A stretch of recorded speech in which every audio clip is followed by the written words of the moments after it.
Tonight at 7 on Arizona PBS. Explore new ideas and new worlds here on Arizona PBS, a community service of Arizona State University. The easiest and best way to support Arizona PBS is by becoming a sustaining member.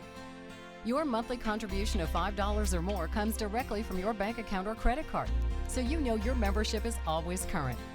It also means no more renewal notices in your mailbox. So more of your dollars go to the programs you love. It's convenient for you, greener for us, and better for the planet. Become a sustaining member today. Coming up next on Arizona PBS, Life and World.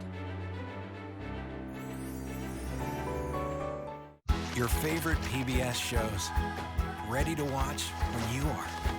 Anytime, any place. Find more ways to explore than ever before. Coming soon to Arizona PBS. Strangely beautiful, endangered, elusive until now, China's rare snub-nosed monkey. For 2 years, our crew follows a family and their 2 half-brother babies. One a pampered prince of the community, the other an orphan who struggles in the mystery monkeys of Shangri-La. Wednesday night at 7 on Arizona PBS. Support for Arizona PBS comes from viewers like you and from Deanne Griebel, now with Moores & Cabot Investments, serving investors since 1890, proudly supports quality programming on 8 Arizona PBS, 480-725-9602.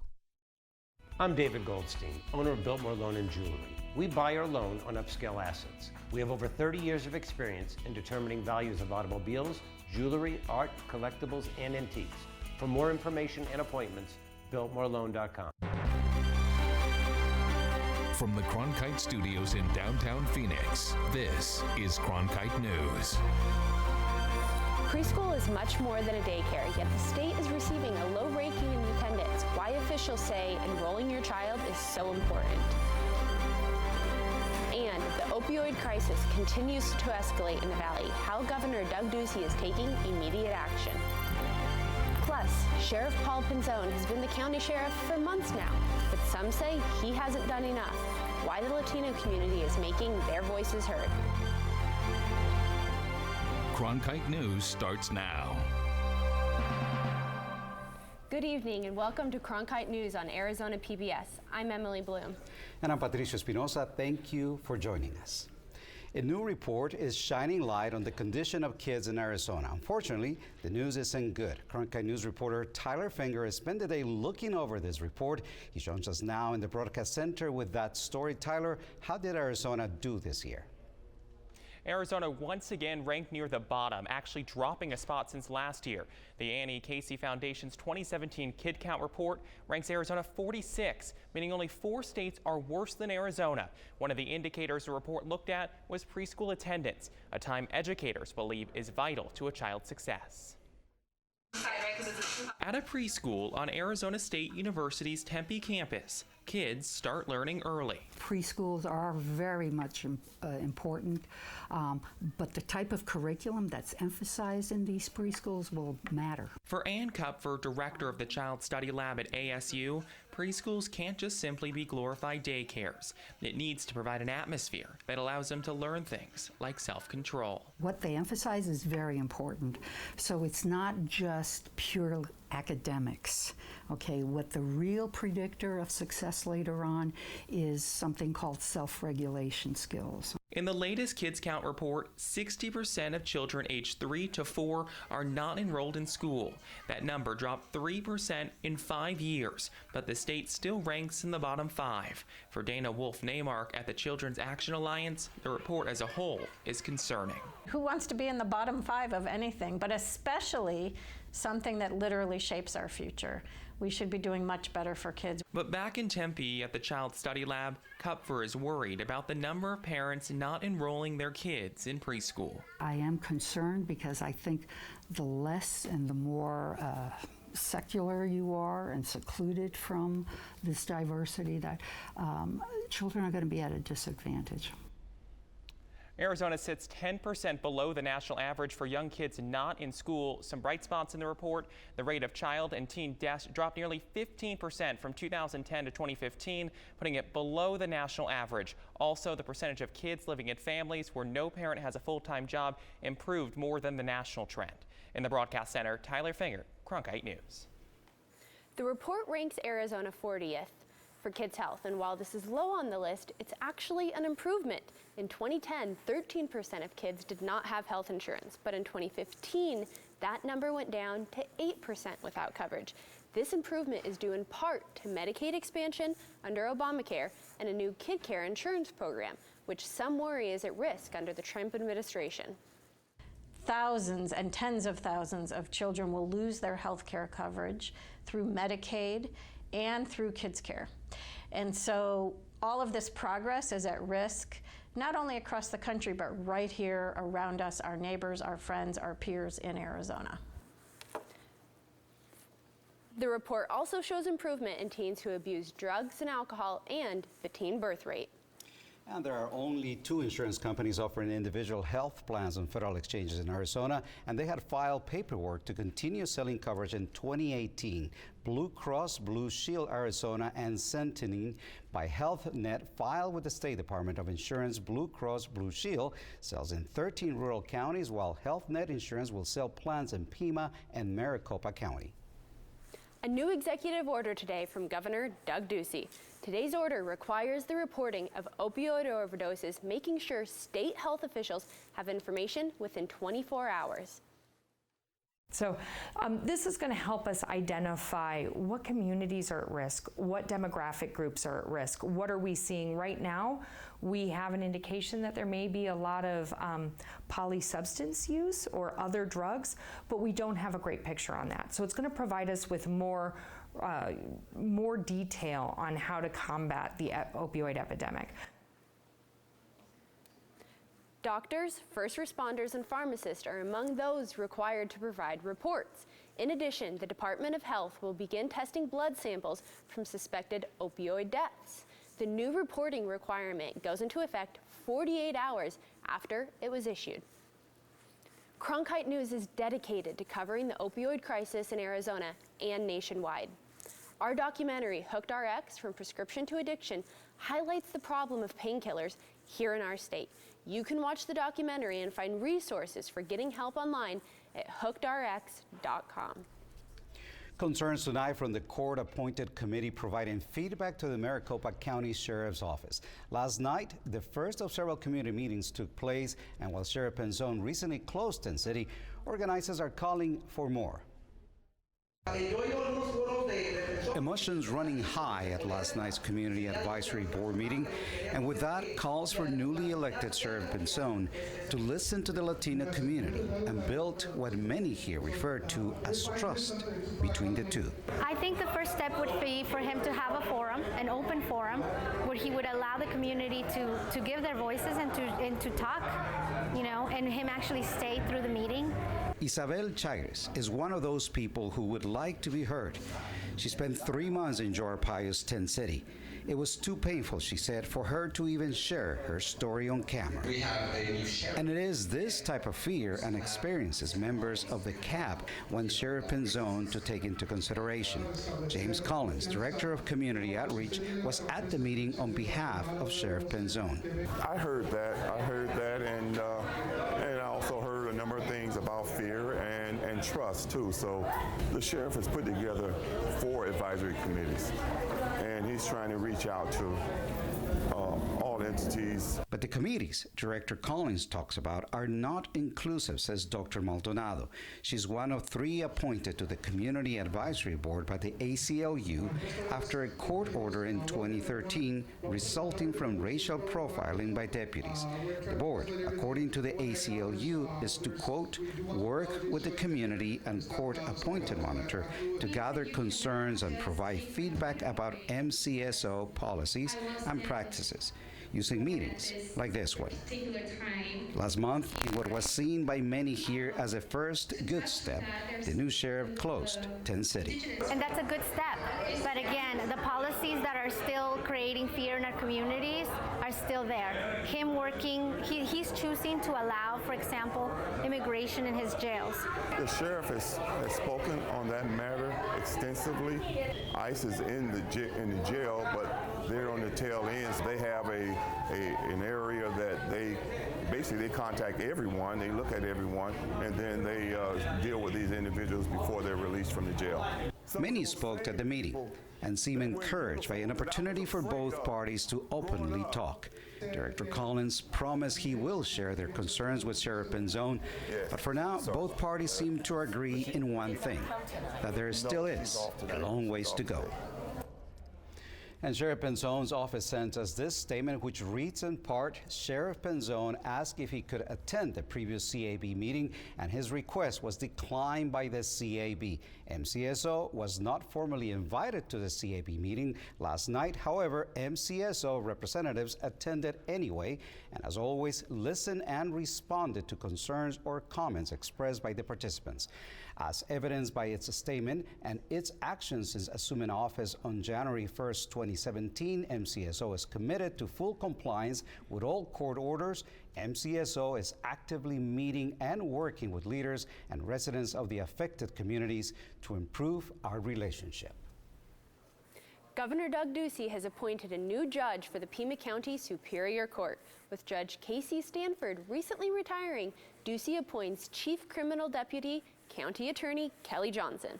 Johnson has been a prosecutor for more than 20 years, handling a wide range of criminal cases. And lawyers for a group of condemned prisoners are telling a federal judge they have reached a settlement with Arizona. The prisoners recently sued the state over how they conduct executions. The agreement includes limitations to the power of the Department of Corrections. That means they cannot change execution drugs last minute. Drugs must be tested beforehand, and they cannot use expired drugs. This would allow transparency in the execution process. New technology to alert law enforcement to wrong-way drivers could soon be up on Valley freeways. The system uses thermal cameras to detect when drivers enter the freeway going the wrong way. It triggers warning signs for the drivers, as well as advises others about the danger. It will also automatically focus freeway cameras on the wrong way vehicle and send automated alerts to Highway Patrol. The cost of the project is $3.7 million. Construction is expected to start this fall on I-17 from the I-10 to the Loop 101. But ADOT is hoping to begin construction even sooner. Fiesta World Charities partnered with a local organization to provide young single moms and their families a well-deserved break. Cronkite News reporter Anika Walters was in Scottsdale with moms and kids enjoying this staycation. Helping Hands for Single Moms began in 2002 after founder Chris Kaufman ran into a little boy lost on the street and returned him to his mother. I started thinking, what can we do to help single moms? 15 years later, that one little boy turned into 24 families. Kaufman's organization, Helping Hands for Single Moms, supports mothers obtaining a college degree and financial independence. Our goal is to come alongside a family while the mom goes to college, a single mom. And so we try to provide supportive services that'll help build resilient families and then also help the mom succeed in college. The organization receives the support of Fiesta Bowl Charities to give the families a weekend away to celebrate moms' accomplishments. Volunteer Kelly Schindler says the most rewarding part is the smiles she sees. My favorite part of today is being able to see the look on the moms' faces of pure pride. They're so excited of what the future has in store for them, and we couldn't be more proud. Now, of course, a relaxing staycation at the Embassy Suites in Scottsdale is something to celebrate, but for mothers here, this weekend is about so much more. Being able to share the success of my graduation with my kids. I worked hard, but they also worked hard on the other end, just waiting for me to come home. In 2015, more than 1/3 of Arizona households were run by single parents, according to ArizonaHealthMatters.org. In Scottsdale, Annika Walters, Cronkite News. And Helping Hand for Single Moms and Fiesta Bowl charities recognize 11 mothers for finishing their college degrees this year. Father's Day is this weekend, but some fathers won't get the chance to spend that day with their kids. Coming up on Cronkite News, what's getting in the way of these families and their Father's Day celebration? Jeff Sessions testified earlier today before the Senate Intelligence Committee what he had to say. Coming up next. I think I finally found my hallelujah. I've been waiting for this moment all my life now. All my dreams are coming true, yeah. I've been waiting for this moment. It's good to be alive right about now.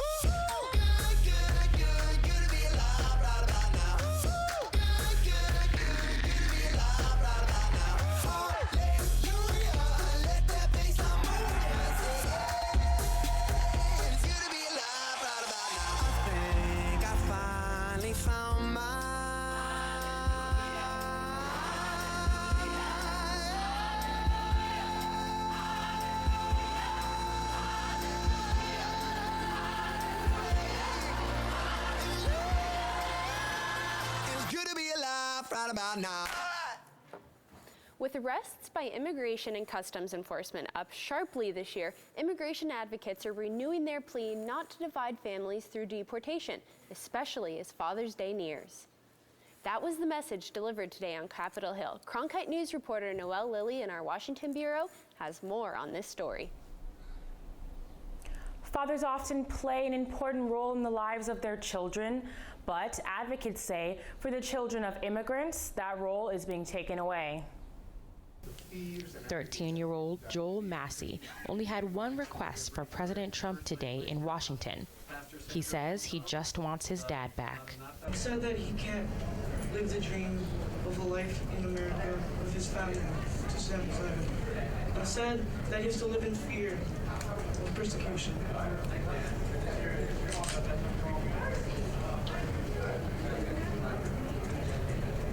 That's all I wanted to say. Thank you. Massey's father, Arino Massey, was deported last month after living in the U.S. for 16 years. That's why today the immigration reform group America's Voice teamed up with New Jersey Representative Frank Pallone to speak at the Capitol about the families left behind when a father is deported. The group says this issue affects families nationwide, especially in states like Arizona. Well, Arizona is often called ground zero in the immigration debate. So Arizona is disproportionately affected because it has a large immigrant population that's now being directly impacted by these cruel policies. According to the Urban Institute and Migration Policy Institute, when a father is deported, the family's income is likely to drop an average of 73%. The group called on President Trump and the Department of Homeland Security Secretary John Kelly to stop separating families. To approach Father's Day, we wanted to take note of the fact that this administration is targeting low-priority people, dads, who are providing for their family, who have never committed a crime. The group said that they hope to eventually be able to create an easier path to legal citizenship. I-246 stays of removal. The advocate's plea could be a tough sell in Washington. Elsewhere on the Capitol today, the acting director of ICE said that although the ICE targets illegal immigrants, any kind of illegal immigrants are subject to arrest as well. Live in Washington, Noelle Lilly, Cronkite News. Thank you, Noel. Sessions testified today before the Senate Intelligence Committee. The Republican senator is facing questioning over President Trump's firing of FBI Chief James Comey and his own alleged links to Russian officials. Sessions answered numerous questions, including the changes that need to be made. Strongly believe we needed to restore discipline within our department to adhere to just those kind of rules, plus leaking rules and some of the other things that I think are a bit lax and need to be restored. During the hearing, Sessions denies having undisclosed meetings with Russian officials at a Washington, D.C. hotel. Several Democratic senators expressed frustrations because Sessions repeatedly refused to answer questions regarding his conversations with the president. Today marks the second day of Monsoon Awareness Week, and officials want to make sure that you're informed. Coming up on Cronkite News, the do's and don'ts during monsoon season and how to stay safe. We had beautiful weather today, but we've got quite a bit in store for the week ahead. Your full 7-day forecast coming up. Heaven knows you're a dreamer. Don't hide it from anyone. Don't hide it from anyone. Hey, would you believe me if I said we are here for a reason now? This is our life. This is what counts. This is for us. I will go anywhere for you.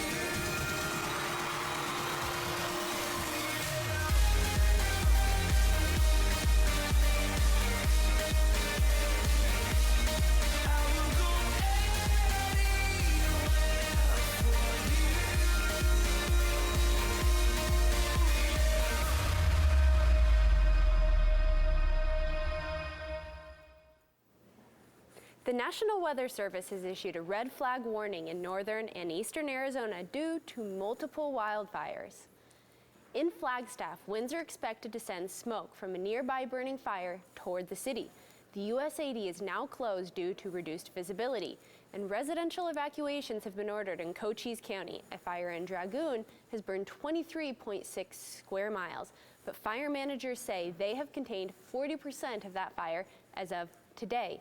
Authorities say residents in the Cochise stronghold areas are still under evacuation, especially for people near the Lizard wildfire that has already burned 15,000 acres. We were pretty relieved. We came back, and then during the day, the mountain behind me here was clear, and then it started flaring up during the day. Residents are advised to stay alert for any weather conditions that might make the fire change unexpectedly. It is Monsoon Awareness Week, and the Arizona Department of Transportation is telling drivers to pull aside and stay alive when encountering dust storms. Cronkite News reporter Holly Bernstein has more safety tips you should follow. Holly? The heat is not the only weather Arizonans need to be aware of this summer. Driving during a dust storm can be dangerous. Here are some tips on how to stay safe. June 15th is the official start of the monsoon season, and while we aren't expecting storms this week, the Arizona Department of Transportation is reminding drivers how to stay safe when dust storms do arrive. ADOT's top tip is to not drive in a dust storm. Dust storms can result in little to no visibility on roads. If you encounter a dust storm, immediately check the traffic around your vehicle, front, back, and side, and begin slowing down. ADOT says don't wait until poor visibility makes it difficult to safely pull off the roadway. Instead, you should do this as soon as possible and completely exit the highway if you can. Always look for a safe place to pull completely off the paved portion of the road, and turn off all vehicle lights, including your emergency flashers. Doing this will help prevent other vehicles approaching from behind to use your lights as a guide and possibly crashing into your parked vehicle. Set your emergency brake, take your foot off the brake, and stay in your car with your seatbelt on and wait for the storm to pass. ADOT says drivers of high-profile vehicles should be especially aware of changing weather conditions and slow down. ADOT says it's starting construction soon on a new dust detection zone on I-10 between Eloy and Picacho. Signs will warn drivers of dangerous conditions. Holly Bernstein, Cronkite News. And residents in the valley have recently experienced a slight cool down. In fact, this morning's low was 69 degrees. And according to the National Weather Service, the last time it was this cold on this date was in 1998. Our weather reporter Emily Bloom tells us if these temperatures will stick around. Emily? It has been beautiful today, but I'm afraid it's not going to be that way for too much longer. 97 right now, sunny and calm winds. Our high today of 97, where we're at right now, is still below our average of 104. So of course, at this time of year, we'll take it. Across the valley, we have got 87 in Superior, 91 in Cave Creek, 94 in Scottsdale, and ditto in Chandler. Across the state, it's the same thing. Still a little bit cool. We've got 73 at the Grand Canyon, 79 in Prescott, 75 in Show Low. Now, a Pacific weather system is what has been keeping us cool these past couple of days. However, that's going to move out overnight, so we've got a lot ahead. Tomorrow, we are going to be back up into the triple digits, and we are also going to be under a high pollution advisory. Thursday, we've got the first official day of the monsoon season. By Friday, we will be under another excessive heat advisory lasting through Monday. So your Father's Day weekend, we are also looking at potentially record-breaking highs. For Cronkite Weather, I'm Emily Bloom. A group of hikers got lost overnight in the Four Peaks, but luckily the Maricopa County Sheriff's Office Search and Rescue Unit rescued the 5 hikers. Sheriff Sergeant Joaquin Enriquez says the group ran out of food and water and ended up staying there until 6 a.m. the next day. This may also be a good time to remind hikers out there to always have enough water and snacks before they hike in this weather, as well as keeping track of where you are. A musician in D.C. has been sharing his work across the nation, including Arizona. Coming up on Cronkite News, how this artist shares his unique musical talent and what music means for him. What are you doing? Possibilities. Your day is filled with them. Reach up, energy in the fingertips, collapse. TV, play Downton Abbey. And PBS helps everyone discover theirs.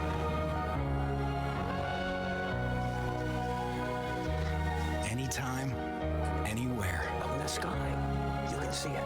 PBS, we're with you for life. When you take a walk down the street in Old Town Alexandria, Virginia, you'll see a lot of old brick buildings filled with history, but chances are you will also hear something you never heard before, as Tyler Finger found out. Arizona and Alexandria, while thousands of miles apart, have at least one musical connection. On this quiet street just outside of our nation's capital, there's a traditionally trained musician making music with a not-so-traditional instrument. This is Jamie Turner's stage for the day, where he takes 2 seemingly unmusical items, glass goblets and water, and manages to make music. There's something about the sound of glass that eclipses any sound I've ever worked with. For nearly the last 4 decades, Jamie has been lighting up crowds. He's played almost everywhere, from the street corner outside Washington, D.C., to one of his favorites, thousands of miles away. They scheduled me to perform in Native American schools all over Arizona for the whole week. It was one of the most profound experiences I've ever had in my life. The trip was a chance to share his musical world with others. They never heard anything like it. And they knew Western culture pretty well, but this was totally beyond anything they'd ever experienced, and I think that's one of the reasons why they were so delighted. In Alexandria, his fans can't get enough. I'm still amazed at how he can get out all those great songs with just a few pieces of glass and some water. I know what it's like as a musician performing for audiences. I've never had an instrument where I just set up and immediately I have a crowd. Bridging a divide between language and music. I'm just so grateful to be able to play an instrument where I'm able to relate to just about any culture anywhere. In Alexandria, Virginia, Tyler Finger, Cronkite News. That's it for Cronkite News tonight. Thank you for joining us. And remember that for top Arizona stories anytime, go to cronkitenews.azpbs.org. Thank you.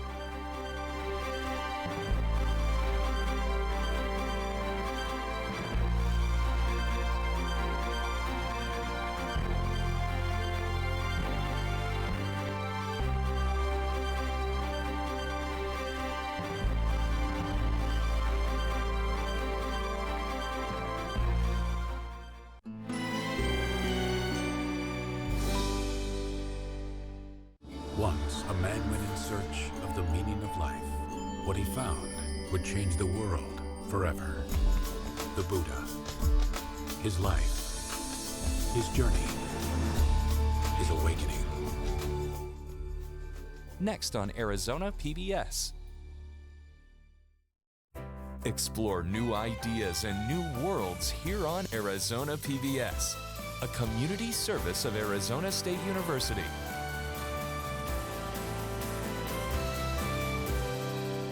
Arizona PBS programming is brought to you in part by the underwriting support of local businesses.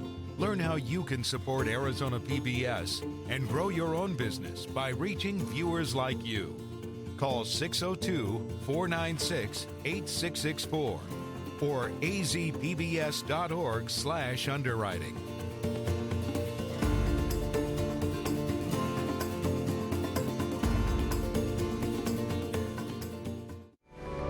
Coming up next on Arizona PBS, Life and World. A parent is a child's first teacher. That's why Arizona PBS is providing a series of free workshops to parents and caregivers of preschool-age children who live in Yuma County. Learn how to expand your child's reading and language skills through fun activities featuring their favorite PBS characters. You'll also get interactive tools you can use every day at home to unlock the power of literacy in your little one's life. Register for this 6-week series at azpbs.org/workshop. Workshops begin soon, so sign up today. Coming soon to Arizona PBS. The foodie phenomenon returns with all new episodes. I'm expecting the unexpected. So bring your skills, because they don't relent. They are fairly uniformly bad. In the tent. That tastes unbelievable. Friday night at 8 on Arizona PBS. Hi, I'm Alberto Rios. This week on Books & Company, Cory Doctorow talking about his latest book, The Walk Away. This is not a heavy book. This is a book about people in mecha suits fighting zeppelins with railguns. Don't miss an all-new Books & Company, Friday night at 11:30 on Arizona PBS. Support for Arizona PBS comes from viewers like you and from Whitfield Nursery, proud to support Arizona PBS, a Valley tradition since 1946. Over 200 acres of Arizona-grown trees, citrus, and palms. Complete custom design and installation. And Whitfield Nursery still does the digging. WhitfieldNursery.com. Yupa's Thai Kitchen in Tempe features fresh, authentic Thai cuisine and vegetarian Thai dishes served